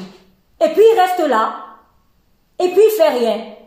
Non, il fallait qu'il se lève, il est écrit, il se leva, il se rendit dans la maison de Obed-Édom. Il a porté ses pieds, il est parti, il a pris l'arche, il est revenu, et il a commencé à danser. Mais il y en a une qui a vu ce qui s'est passé dans la maison de Obed-Édom. Mais elle est restée. Parce que quand David commençait à danser, on dit, verset 16, « Mais comme l'arche de l'Éternel entrait dans la cité de David, Michal, fille de Saül, regardant par la fenêtre, vit le roi David, qui sautait et dansait devant l'Éternel, et elle le méprisa en son cœur. » Bon, j'ai déjà parler du fait de mépris par rapport au couple et tout ça là. Mais ici, par rapport à Michal, je vais juste insister dans la relation avec l'arche. Je vais juste insister dans la relation avec l'arche. Michal aussi, en tant qu'Israélite et femme de David, était au courant forcément de ce qui s'est passé. Parce que quand son mari est rentré forcément à la maison sans l'arche, on a dû demander, mais c'est où? Tu allais chercher l'arche de chez Abinadab, c'est où? On a raconté, tout le monde était au courant. Ils étaient morts, on a enterré Isaac. Tout le monde était forcément au courant. Donc, elle aussi, elle était au courant que Dieu a frappé Isaac et qu'on a pris, son mari a pris l'arche pour amener chez Obed-Édom. Et quelques temps plus tard, elle a aussi forcément appris que Dieu a béni la maison d'Obed-Édom. Elle savait. Donc, elle a compris que, donc quand Dieu a frappé là, c'est même pas qu'il faut maintenant fuir. Non, elle a compris. Elle a vu, en tout cas. Elle a vu. Mais quand l'un ayant vu et ayant maintenant fait la métanoïa, changement, se mettre à danser, que oui, maintenant elle a ouvert les yeux, il a compris qu'il s'est égaré, elle voit ça mal. C'est bizarre. Vous avez vu tous deux que vous aviez eu un mauvais regard sur l'alliance. Mais il y en a un qui a fait un changement de comportement. Après la correction, parce que finalement c'est un jugement que Dieu a fait. Donc après la correction, après le jugement de Dieu, lui il danse de joie. Mais toi, après le jugement de Dieu, l'amertume. Je reviens donc encore sur ceci. Est-ce que le problème se trouve dans l'Arche de l'Alliance? Non, mais ça se trouve plutôt dans notre attitude par rapport à l'Arche de l'Alliance. Michal ne s'est pas réjoui. Michal ne s'est pas réjouie. Et elle ne s'est tellement pas réjouie que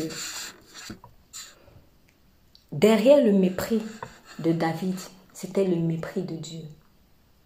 Parce que vous remarquerez ceci.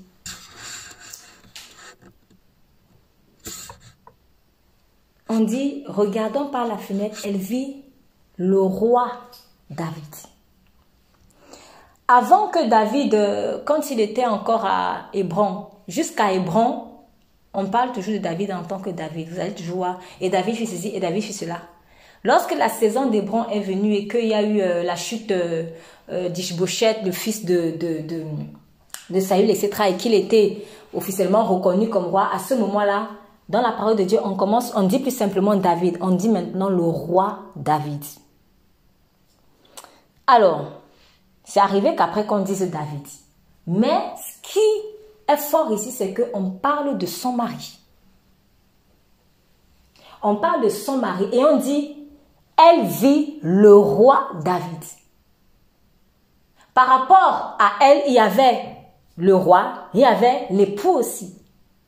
On n'a pas dit, en parlant de Michal, la femme de David, on n'a pas dit qu'elle vit son mari. On n'a pas dit, elle vit David. On a dit, elle vit le roi. Ça, c'est très fort. Ça veut dire quoi ici? Ça veut dire que Michal, sache que tu es en train de parler au roi.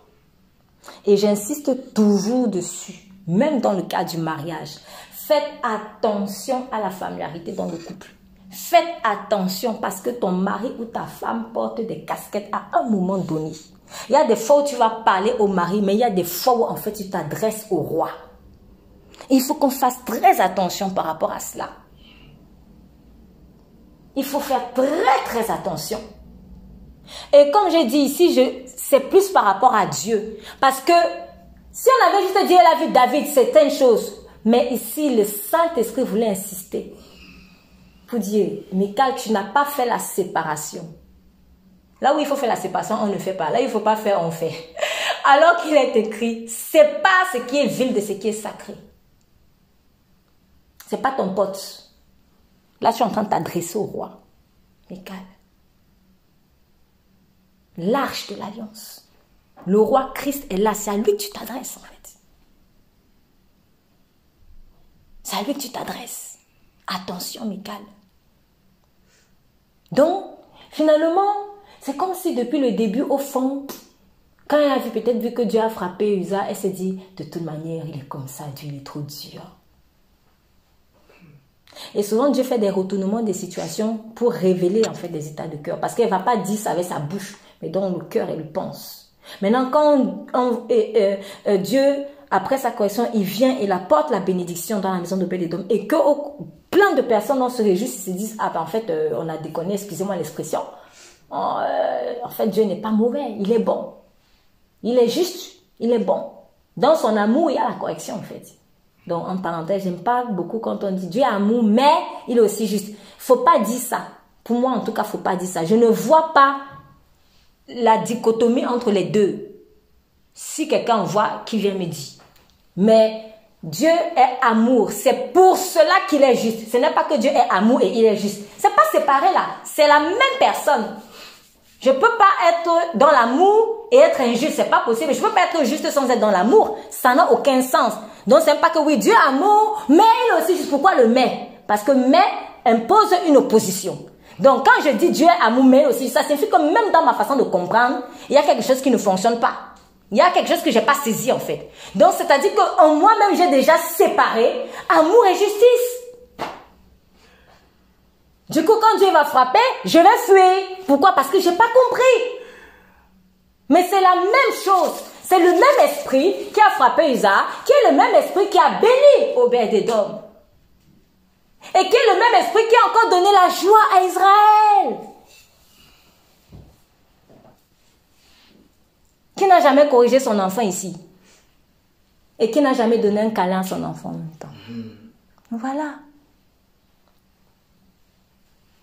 Je corrige mon enfant, je lui donne aussi les câlins. C'est la même maman, c'est le même papa. C'est ça.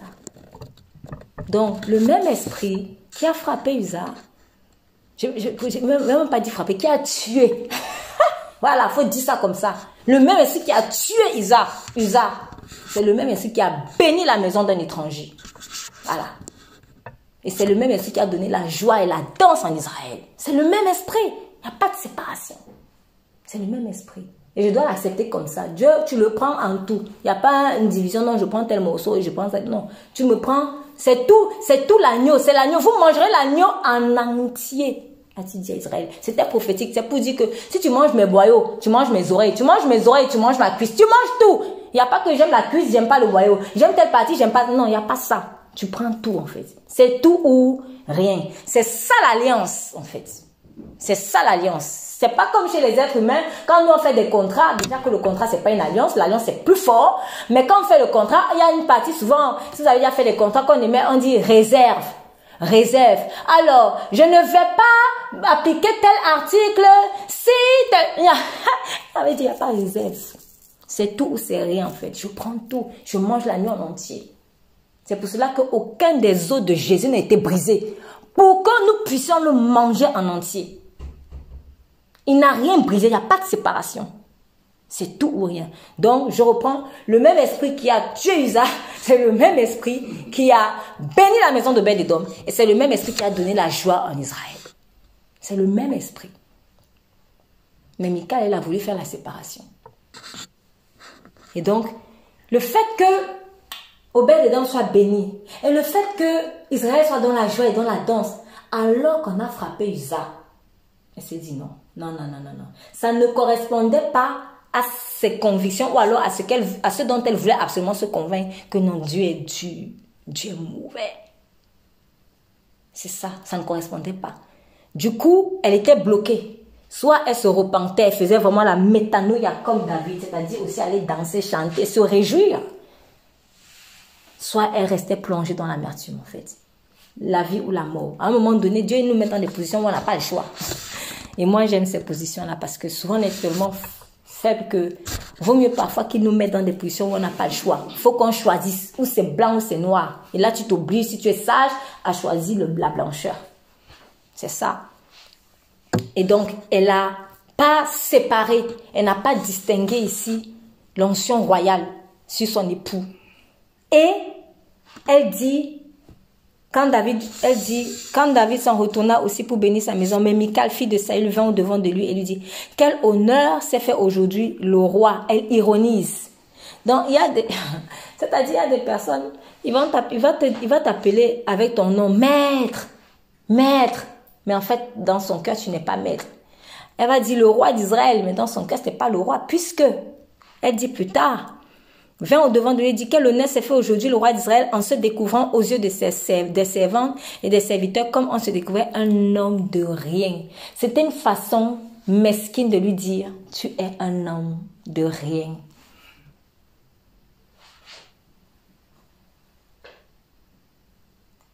Depuis le début. Pourtant, il y a quelque chose. Quand je vois cette phrase, je suis un peu étonnée parce que on vous dit, on va retourner rapidement en arrière. Donc 1 Samuel 18. 1 Samuel 18. 1 Samuel chapitre 18.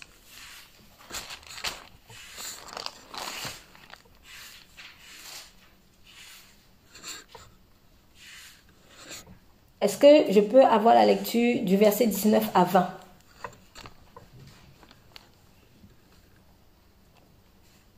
« 1 Samuel chapitre 18, verset 19 à 20. Lorsque arriva le temps où Mérab, fille de Saül, devait être donnée à David, elle fut donnée pour femme à Adriel de Méola. Michal, fille de Saül, aima David. On en informa Saül et la chose lui convint. Amen. Voilà. Donc, Michal, fille de Saül, aima David. Michal aimait David. En tout cas, non, je vais rester sur aima. Parce que la conjugaison des verbes est aussi importante. Elle aima. Si je dis aimer, c'est que c'est prolongé dans le temps. Mais on dit aima. Quand on utilise le passé simple, cela suppose que quelque chose a été dans le temps et s'est arrêté. C'est ça. Si je dis je mangeais, je suis en train d'indiquer en fait quelque chose qui s'est prolongé dans le temps. Mais si je dis je mangea, cela signifie que j'ai mangé et ça s'est arrêté dans le même temps dont je suis en train de parler. Michal aima David. Alors, à quel moment s'est arrêté l'amour pour qu'elle puisse traiter son mari d'un homme de rien? On ne traite pas quelqu'un d'homme de rien quand on l'aime. Et même si tu ne l'aimes pas, franchement, David, après tout ce qu'il a fait, après le témoignage qu'il a donné quant à sa relation avec Dieu, malgré ses imperfections, quand même, qu'est-ce que tu as lui reproché en fait, Michal? C'est la question que je me suis posée. Michal, qu'est-ce que tu as lui reproché au fond? Elle n'avait rien à lui reprocher. Mais Michal, en fait, n'a pas gardé le premier amour. Parce qu'elle a quand même aimé cet homme au point de sauver sa vie. Hein. Parce que quand vous lisez la suite, on vous dit que Saül voulait utiliser Michal, sa fille, comme un piège, en fait, pour tuer David. Et quand David a su ça, eh ben, Michal a fait un subterfuge, elle a caché des choses dans le lit. Et puis, quand on est venu, on n'a pas vu David, on a vu autre chose, en fait. En fait, elle a sauvé la vie de cet homme. Donc, mine de rien, elle a quand même aimé. Et c'était au risque aussi de sa vie parce que son père était très fâché contre elle. S'il a pu vouloir tuer Jonathan, quelqu'un qui est capable de tuer un de ses fils, c'est que, je ne sais pas, peut-être sa fille va... C'est pareil. Bref, Saül était très méchant. Donc, elle a fait vraiment au risque de sa vie ou de sa relation avec son père. Donc, ce qui signifie qu'elle a aimé. Mais comment en 1 Samuel chapitre 18, Michal aima David et 2 Samuel chapitre 6, elle le traite d'homme de rien? La raison se trouve plus tard, dans les versets suivants. Mais David dit à Michal, c'est devant l'Éternel qui m'a choisi. Et là, j'ai un peu souri. Parce que le Saint-Esprit est toujours dans la continuité de ce qu'il donne à son Église. Il m'a choisi. Il m'a choisi. Souvent, en fait, on pense qu'on déteste les gens, mais c'est pas vraiment la personne même qu'on déteste. Mais c'est l'onction qui repose en fait sur la personne qu'on déteste. Il y a des fois, vous allez voir des gens qui vous font du mal ou qui vous aiment pas. Mais en fait, c'est pas vous, en réalité, leur problème. Mais c'est l'onction qui est sur vous. De même aussi, nous-mêmes, parfois quand on a de mauvais sentiments, c'est pas la personne qui nous dérange, en fait. Mais c'est l'onction qui est sur la personne. Or, cette onction-là, c'est encore quoi? C'est l'arche de l'alliance, en réalité. Mais comme l'homme étant très hypocrite, il ne veut pas en fait dire à Dieu, Dieu c'est toi qui je n'aime pas. Il faut qu'il trouve un bouc émissaire. Il faut qu'il trouve un bouc émissaire. Ce n'était pas en réalité la personne de David qui dérangeait Michal. Mais c'était qu'il ait été choisi. Donc c'était l'onction royale. C'est pour cela que dans le verset 16, il est précisé, elle vit le roi David. Elle n'a pas vu seulement David. Elle n'a pas vu seulement David, elle a vu le roi. David, c'est ça. Sinon, on aurait dit, elle a vu David. Je reviens encore, le regard. Comment est-ce que tu vois les choses? Michal a vu le roi et c'est le roi qui l'a dérangé.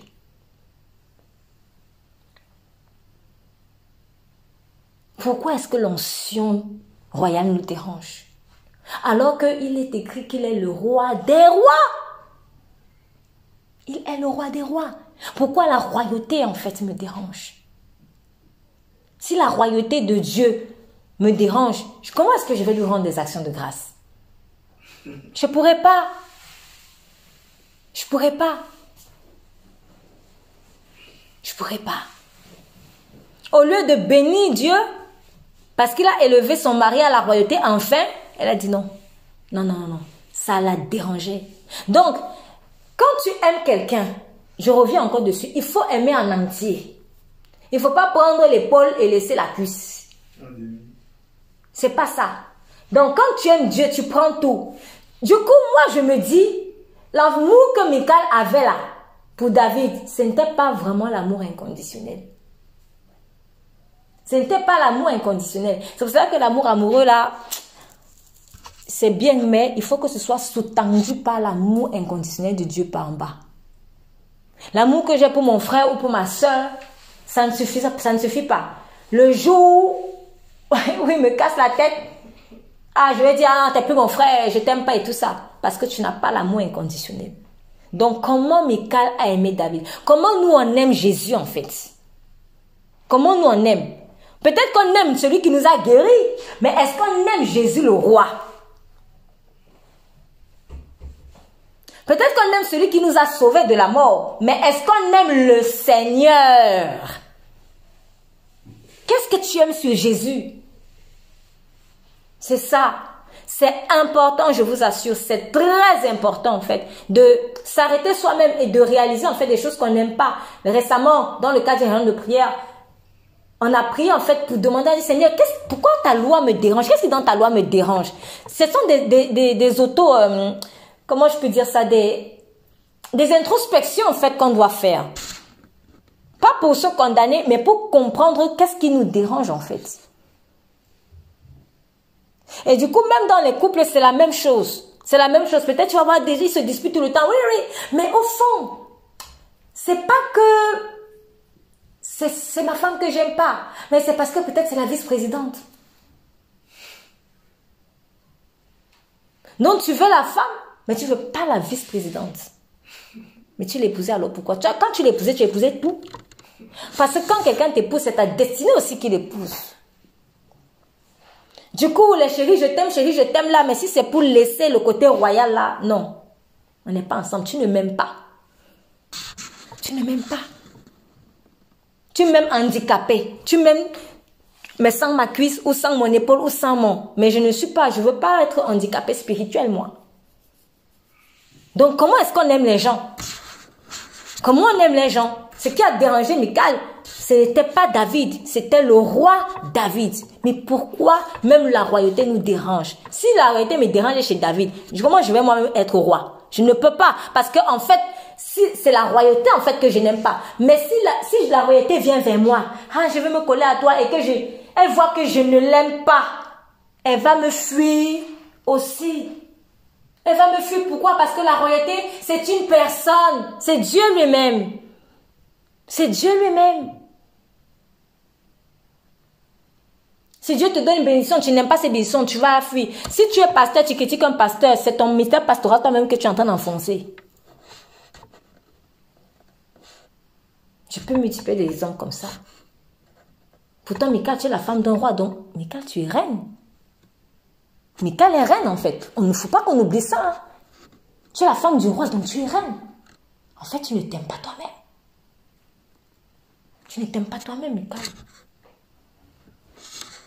C'est comme si elle était peut-être fâchée. Ah, peut-être qu'elle était fâchée d'être là, hein, parce que on vous dit aussi que quand David allait être roi, il a dit c'était à Abner, il me semble, que bon, oui, tu veux faire tu veux que Israël se rallie à moi, etc., mais à condition que tu me redonnes ma femme. Et Saül avait donné sa fille Michal à un autre homme. Il passait son temps à tromper. Il devait lui donner Mérab. Il n'a plus donné. Il a donné à un autre.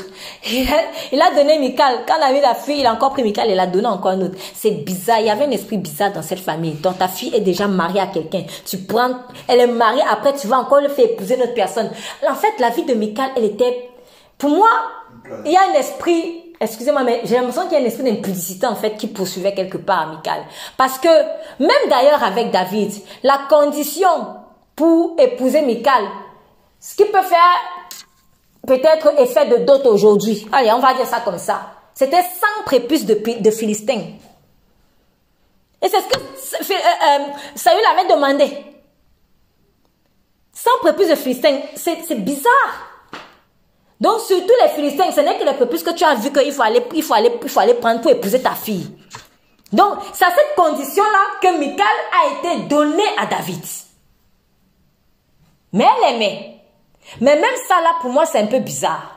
Il y a des jours, il faut faire attention, en fait.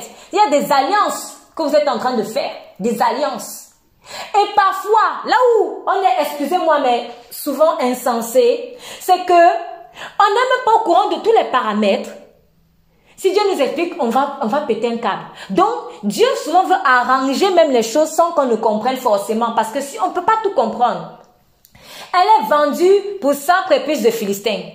Elle doit épouser quelqu'un qu'elle a épousé finalement. À cause de la jalousie de son père, elle perd son mari parce qu'il faut qu'il sauve sa vie. Et au lieu peut-être que, je ne sais pas, il essaie d'arranger ou qu'elle reste comme ça. Je ne sais pas. Qu'on trouve une autre solution. Lui, la solution qu'il a trouvée, c'est qu'en plein mariage, elle va encore épouser quelqu'un d'autre. Donc, tu es marié à 2 personnes.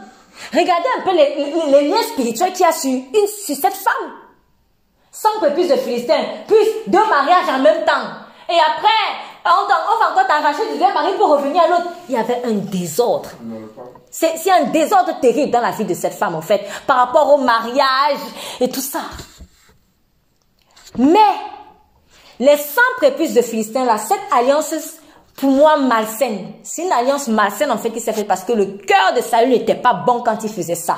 Le cœur de Saül n'était pas bon. Or, c'est le cœur qui donne la puissance aux choses. Si tu donnes ta fille en mariage avec un mauvais état de cœur, il y a quelque chose de bizarre que tu libères aussi. Il faut vraiment que ta fille soit accrochée à Christ pour ne pas subir certaines choses. Dieu va bénir Obed-Édom, qui vient lui-même d'où? De Philistie. En fait, pour moi, c'était une bénédiction. Dieu est en train de restaurer quelque part la Israël et en passant Michal. Les prépuces de Philistins au travers desquels tu étais vendu. Voilà Michal, je viens restaurer en bénissant un Philistin. Reconnais ma grâce dessus. Reconnais ma grâce dessus. Elle ne reconnaît pas. Tout cela parce qu'elle a un problème avec la royauté de David. Elle s'est vendue elle-même. Elle s'est vendue elle-même comment? Or, verset 23. Michal, fille de Saül, n'eut point d'enfant jusqu'au jour de sa mort. Encore une histoire de prépuce, de fécondité, de... Voilà. Vous voyez? Les mêmes choses. Là où toi-même tu vas pécher, c'est encore là où tu vas encore... C'est là où tu vas être, malheureusement, tu vas récoper une malédiction. L'esprit de mort a des ruses bizarres. Il a des ruses bizarres qu'on ne peut pas toujours saisir. Donc, le monde spirituel est parfois complexe, très complexe même. On ne peut pas tout comprendre. On n'a pas d'autre choix que d'obéir aveuglément au Saint-Esprit. On n'a pas d'autre choix. Dieu veut souvent nous libérer en nous demandant de faire certaines choses. Ou en nous ordonnant, je préfère dire ça comme ça, de faire certaines choses. C'est pour notre propre bien. En reconnaissant la bonté de Dieu sur la vie de cet étranger qui a suscité des joies et des danses en Israël. Michal était quelque part en train de permettre à Dieu de restaurer sa vie, elle qui avait été vendue pour des 100 prépuces de Philistins encore. C'est pas un hasard que ce soit chez Obed-Édom qui vient de Gath. C'est pas un hasard. Il n'y a rien pour rien. Mais juste à cause du mépris de l'onction royale sur David, elle a échoué. Et c'est là où je termine par là. J'ai compris, c'est dans Proverbe 30 que j'ai eu pratiquement tout au long de la semaine ou semaine passée. Proverbe chapitre 30.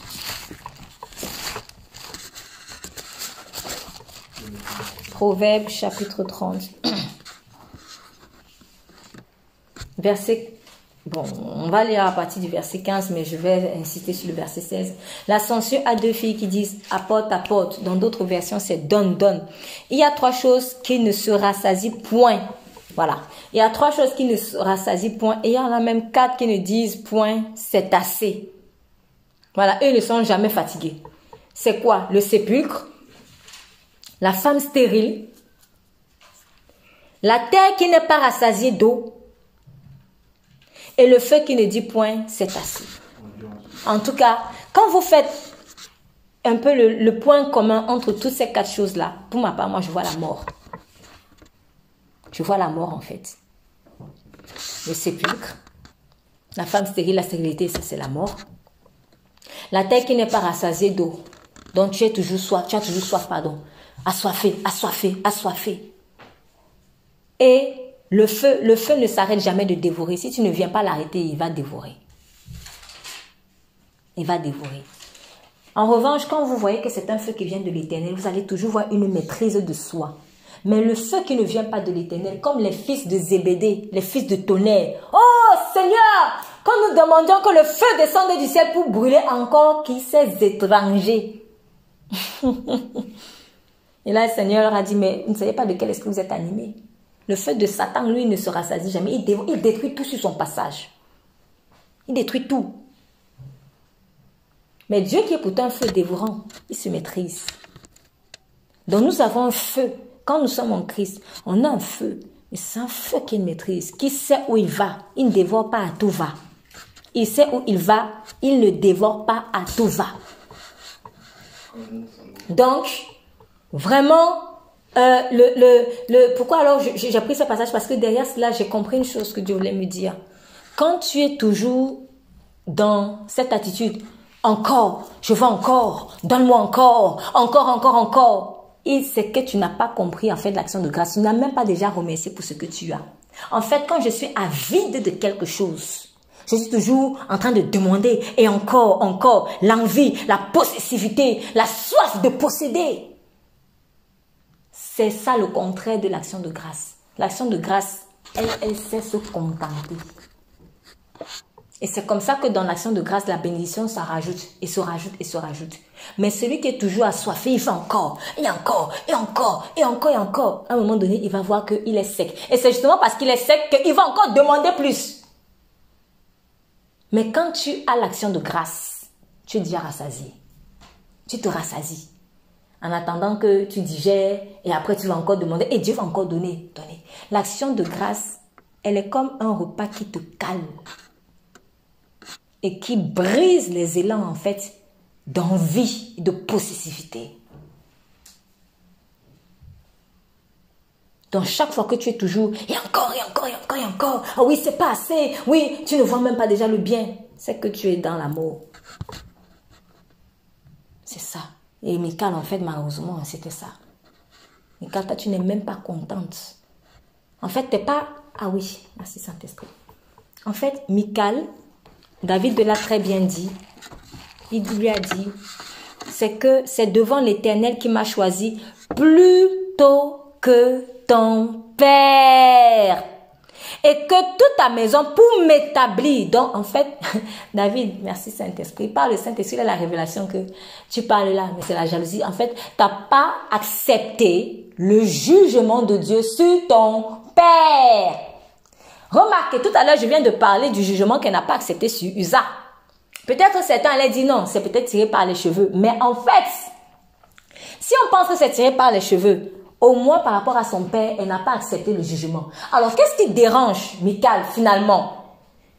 C'était pas trop par rapport à son père, mais c'était qu'elle n'acceptait pas même le Dieu du jugement. Donc, quand on a entendu parler d'Isa, elle s'est dit, ah, voilà, je vous avais dit, Dieu est Dieu, machin. Mais c'est qu'elle n'accepte pas Dieu du jugement. Donc, comme elle n'accepte pas à la base de Dieu du jugement, elle ne pouvait pas accepter que Dieu juge son père. Donc, tout ce qui venait refléter le jugement de Dieu sur la maison de Saül, elle allait être en colère. Et malheureusement, David est un bouc émissaire. Comment est-ce que je vois Dieu? Il n'y a pas de Dieu est amour, mais il aussi Dieu du jugement. Non, c'est parce qu'il m'aime qu'il me juge. C'est parce qu'il m'aime qu'il me juge. Si Dieu ne jugeait pas, je vous assure, personne ne serait ici. On serait tous morts. On serait tous morts. Bouffés par des loups, des serpents et tout cela. Michal n'acceptait pas le Dieu du jugement. Mais qu'est-ce qu'il n'accepte pas, le Dieu du jugement? Proverbe 30, verset 16. Sépulcre, stérilité, c'est la mort. C'est la mort. Donc, ne nous associons pas à cela. Ne nous associons pas à cela et soyons reconnaissants. Michal aurait dû dire, Seigneur, je te loue. Je te loue parce que, oui, même si c'est mon père, même si c'est... Mais tu as été juste dans tes jugements. Comme David a dit, oh Seigneur, dans le 151. Seigneur, j'ai péché contre toi, en sorte que tes sentences seraient justes. Il était prêt à accepter la sentence de Dieu. Parce qu'il aimait Dieu. Pas les aspects qui le chatouillaient, mais en entier. David a mangé l'agneau de Dieu en entier. Et nous devons manger l'agneau de Dieu en entier. Et ne plus parler de Dieu est amour, mais il est aussi Dieu du jugement. Non, il n'y a pas de dichotomie entre l'amour et le jugement de Dieu. C'est le même esprit qui frappe, qui donne la joie, qui cajole, qui fait les câlins, qui va aussi te donner le bâton, etc. C'est le même esprit. Et c'est lui que j'aime. C'est lui que je dois aimer. Ce n'est pas les différents, un aspect détaché. Je ne vis pas en pièces détachées de Jésus. Comme j'ai dit un jour, ne vivons pas en pièces détachées de Jésus-Christ. Non, non, non, non. Une voiture en pièces détachées ne fonctionne pas. Mais il faut que tous les ensembles soient bien liés. Il faut que toutes les pièces de la voiture soient liées. Et comme ça, oui, la voiture va fonctionner. Mais si je réfléchis en mode de pièces détachées, je ne saurais jamais fonctionner. Je vais être handicapé, je ne vais pas avancer. Père, je te prie dans le nom puissant de Jésus. Pour te bénir, je viens te bénir, te rendre grâce pour tes jugements, Seigneur. Comme les anges ont crié dans l'Apocalypse, oh, nous te louons, ô Éternel, pour tes jugements qui sont justes. Tu es le Dieu du jugement. Et tu es le Dieu du jugement parce que tu es amour.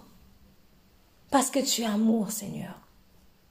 Et nous prions pour que l'action de grâce soit vraiment un style de vie. Que nous apprenions à compter tes bienfaits. Afin d'être constamment dans la louange. Parce que quand je suis dans l'action de grâce, je vais louer constamment. Merci parce que ton amour est tellement puissant. Rien ne nous en séparera. Du moment où tu as fait alliance avec nous, tu t'es engagé jusqu'au bout. Tu t'es engagé jusqu'au bout, coûte que vaille. Que ça nous plaise ou que ça ne nous plaise pas. À nous faire participer à ta sainteté. Car en dehors, il n'y a rien. Tu veux que nous soyons, Seigneur, un avec toi. Que nous te mangions complètement. Entièrement, car aucun de tes os n'a été brisé. Et tu ne veux pas non plus que nous continuions d'avoir des os brisés. Tu ne veux pas non plus que nous soyons informes, vides, lépreux, etc. ou esselés. Mais tu veux que nous soyons heureux. Oh, comme tu as dit, si Israël écoutait mes paroles, je les bénirai et je chasserai au loin leurs ennemis. Que nous prenions conscience de cela. Nous te rendons grâce, Seigneur. Que l'action de grâce devienne un style de vie. Nous avons prié au nom de Jésus-Christ. Amen.